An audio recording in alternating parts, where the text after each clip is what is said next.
Hi, it's Native Robin, back from God knows where. Well, just as I was firing up my channel again, my dear old mother took a turn for the worse. And for 3.5 years, she survived the care she received, but she did finally succumb to her illnesses and her care. And I know that sounds funny, but honestly, having gone through this, I'm not a big fan of modern medicine, let's just say that. But it really put the kiboshes to my video making because I had to be her caretaker every day, 7 days a week. And I would do it again if I had to. But after constant emails asking me, where's Native Robin? Well, I decided to go ahead and get back into things and show you what I'm doing out on the farm. Particularly now, as I have a lot of exciting or interesting things going on. Well, today I'm going to add a water collection system to my chicken house, and it's going to self-water my chickens for me. I sell Medicare and health insurance and have for 25 years, and we're coming into the busiest time of the year, and this will be a great help to me. So hang on and check out how I add the self-watering system to my chicken house. Check it out. Made a quick trip to Home Depot to pick up rain gutter, downspout, and some 1-inch PVC. I gotta get it out there to the chicken house. And when you live by yourself, if you don't carry it out there by yourself, it ain't getting out there. Okay, so I hadn't looked behind the chicken house in a long time because, well, the chickens are on the inside. And it appears to me that poison ivy has kind of set up shop, which I don't want to get poison ivy. So I'm going to tear down what I have to with gloves, and then I'm going to put that gutter on from on top. So anyway, I'll get moving on that and we'll show you some video. Okay, stage 1, poison ivy removal accomplished. Let's move to stage 2, hang in the gutter. Almost put the cart before the horse. I want to get this little gizmo here. It's a drop. Now, this piece here I got from Amazon. It's got a little door that opens up and catches leaves in big chunks like pine cones out of this tree. Now that's fine for the chicken house. If this was water catchment for me, I got one of those high dollar ones for me. Now just has a simple valve. You can turn it off and on and all this. But what happens is the water goes down inside. Part of it goes down into a separate catchment area in here, and then goes through here. So I want as much water as I can to go all the way to the outside. The rest will go down the middle and down the drain. Now if my tank becomes full, it'll just backflow through here and go on down. So I don't need to worry about an overflow on my water tank. So I bought one of the bigger drops, even though I got a 5-inch gutter, I bought a 6-inch drop, because this is good for big gutters or small gutters. And I had to split it just a little because I want all the water, any water I can, to go to this outside if I can, to catch even more water. So I'm going to put this drop into that 5-inch gutter before I hang it, so it's just a lot easier. So I'll get that done. We'll get back to you.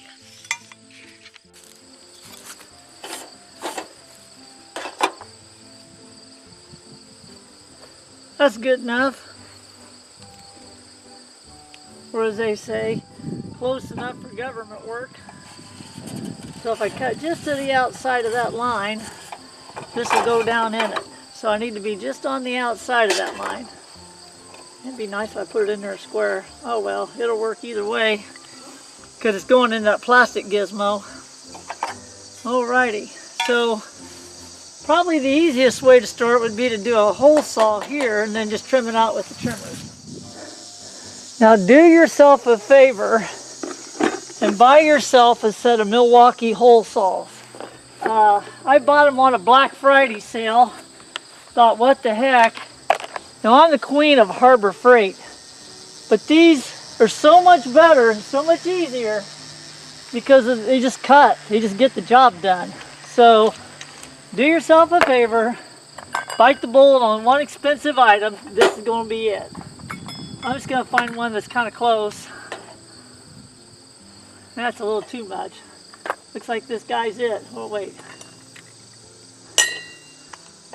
That guy's it right there. Clean it up just a little here. So this is, I glued the end cap on. I put a couple screws. I screwed the flange in there, even though I could have pop riveted it. I had screws, so that's what I used. And then I screwed the little gizmo on it.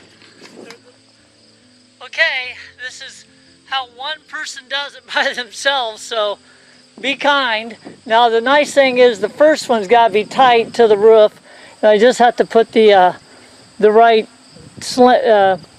incline to so the water goes down one direction. Okay, since water runs downhill, we're going to start at this end and go that way, because I want everything, the diverter down there where I can see it, make sure it's okay. Now this shed is 100 years old, and I rebuilt it last year, but the odds of this being perfectly level is zero, the roof. So if it was a modern level roof, I could measure off, make one end tight, mark off 1/4 of an inch at the other end, 1/4 inch fall per 10 feet, and be fine. But I can't, because God knows how far off this thing is. I want the water to run downhill. So we're gonna just go ahead and use a level, and I'm gonna run it to where the bubble's just touching the line downhill. Not perfectly level, just a little smidge off. And that'll keep the water running downhill. And hopefully this is all gonna work out pretty good for me. So now I'm only doing this by myself, so I gotta use some cheaters here and there, but I can do that, and we'll get this thing going.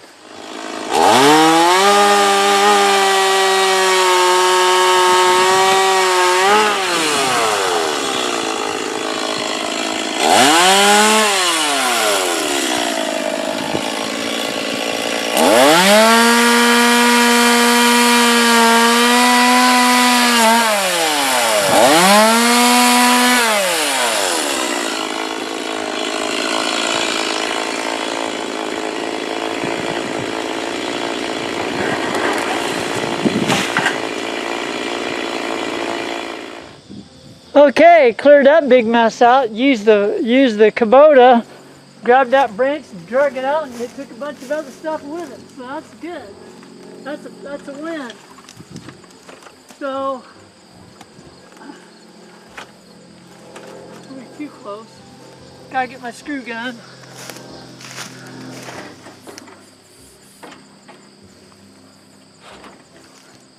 I want to do this one tight.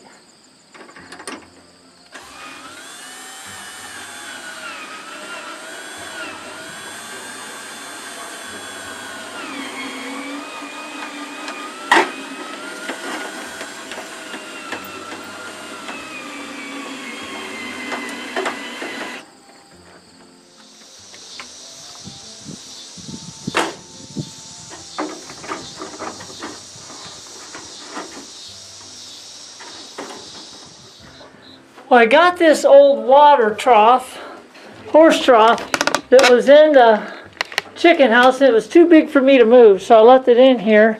They used to put chicks in there. So I screwed a 2x4 from the inside out, mounted 2 watering bowls. Now these are kind of cool. They each have got a float inside. And then I ran a piece of hose, repurposed hose, into a splitter, and then ran garden hose to each of these 2 braided steel lines. So when the water fills up this container with rainwater. Now I added a 1-inch inlet here, and the cap's vented. But if this fills up, it'll backfill through there and just go out the overflow of the drain spout. So no big deal. I don't really know if that's ever going to happen because that contraption I got is not going to catch the majority of the rainwater. Now I want to mark to drill through here, so I know the center of this hole, this inlet, is the center right down here. So I'm going to put like a spotting screw in there from the outside, and then I'll know where to drill my hole through, because I don't know really the elevation on it to keep it to going downhill. There. Now that'll let me know that's where I got to come through in line with that hole. Well, I kind of get burnt out on the videos where people show you every tiny little thing they did. So if you don't know how to hang a gutter, this ain't a video about how to hang in a gutter. It's a video about collecting rainwater to feed your chickens or water your chickens. So I'll show you kind of where I ended up. So got about 24 feet of guttering here, all the way down. So the biggest complaint online was that this little diverter here came with a crappy hose. I mean, it's crappy. It's one of those thin-walled yuckies.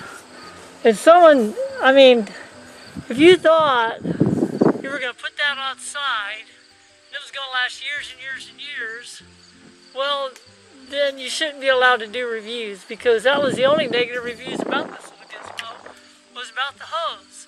So since I know that mine's sitting outside all day and all night and facing the north in the wintertime, I use Schedule 40 plastic, PVC Schedule 40, and I'll get where you can see it. Okay, so that spline, right, I used a Fernco 1-inch and a Street 90 Schedule 40 1-inch, and it worked perfect as a transition piece. Now this can do full flow, partial flow, shut it off. So like if the tank is full, I could just basically bypass it, which I don't know. If it's gonna go down this Schedule 40 line and in. If it if it's full, it'll back up this line and just pour out into the downspout. Now I like to use screws whenever possible on things because they hold. Pop rivets, I don't know. I've not had good luck with pop rivets. So you can see I use screws on everything. So I think we're going to be good on this. Now inside, I'll show you the girls. They're good. I bought 2 stainless steel float powered waterers, and I screwed that 2x4 from the inside out so it's mounted, and then I use screws on there. Now these things have got an adjustable float in there. Now, you know, if you want more water in there, you can adjust it. That's plenty of water for a chicken. And what I did was, I bought a 65-gallon tank. I come in with that. I put a union on it in case I wanted to take the tank off. I needed to do something with the tank. And I had to put a 1-inch bulk poly tank connector. I forget the exact verbiage.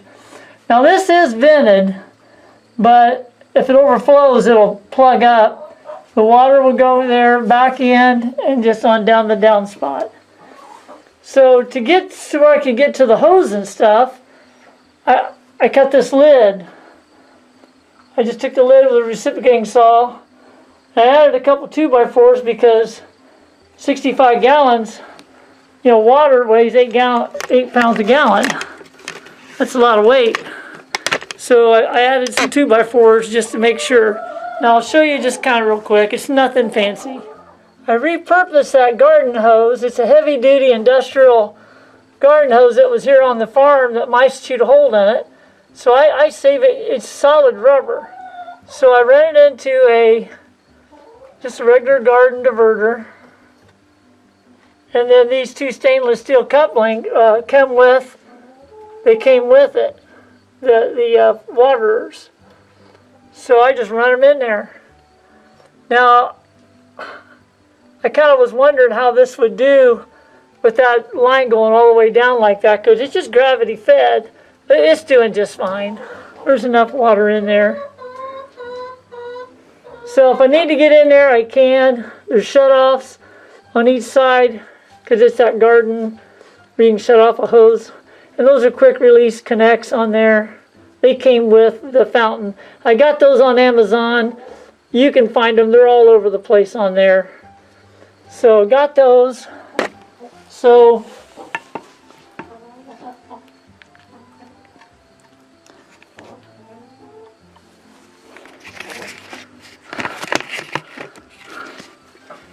ladies are pretty happy. I got these no spill feeders. They're doing great. I can put 85 pounds of feed in at last. I put a 50-pound bag in each, and it's been a couple weeks. I got about 20 hens and one-legged rooster. He's not worth much. But there you go.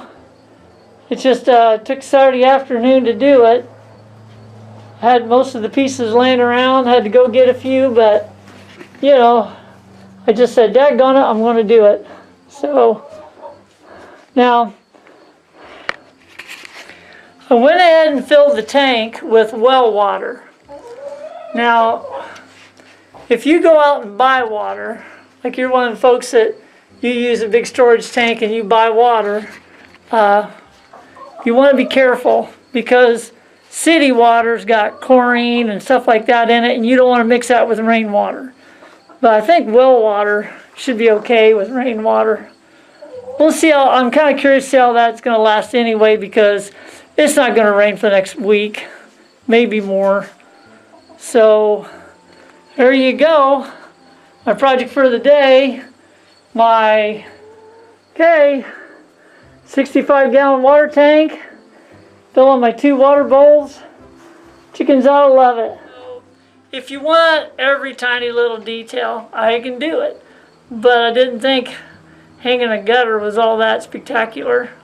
And also, I wanted the diverter at the end of the gutter. I could have moved it in a little, and would have made it easier putting the downspout on, but honestly, I wanted it down to the end to get all the water.